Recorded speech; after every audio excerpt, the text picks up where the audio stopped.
चंद साल पहले दहशतगर्दी के मुकम्मल खात्मे के बाद ये वाकया कैसे रूनमा हुआ? इंसदाद दहशतगर्दी के लिए दिए गए 417 अरब कहाँ गए? वजीर आजम का एपेक्स कमेटी से खिताब, कहा सानेहा पेशावर पर पूरी कौम अश्कबार है, दहशतगर्दी पर काबू पाएंगे, तमाम वसाइल इस मकसद पर लगाएंगे, दहशतगर्दी के मुकम्मल खात्मे तक आराम से नहीं बैठेंगे।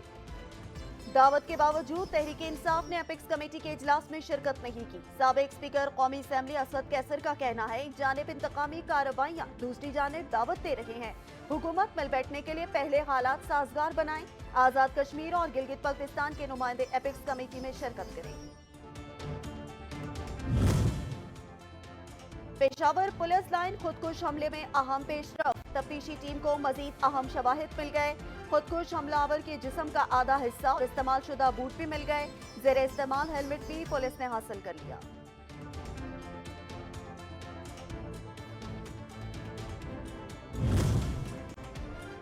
कौमी असेंबली के ज़िमनी इंतखाबात, पाकिस्तान तहरीक इंसाफ का फैसला तब्दील, इमरान खान ज़िमनी इंतखाबात में हिस्सा नहीं लेंगे, साबिक अरकान असेंबली ही इंतखाबात लड़ेंगे।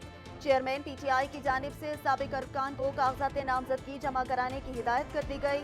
इमरान खान ने मौजूदा सूरत हाल के पेश नज़र फैसला तब्दील किया।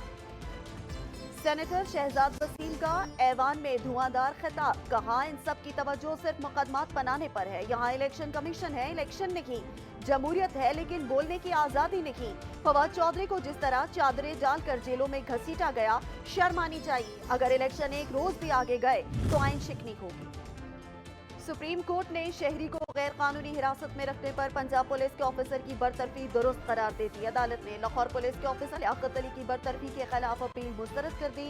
चीफ जस्टिस ने रिमार्क्स दिए, पुलिस ऑफिसर का शहरी को 3 दिन तक गैर कानूनी हिरासत में रखना मिसकंडक्ट है।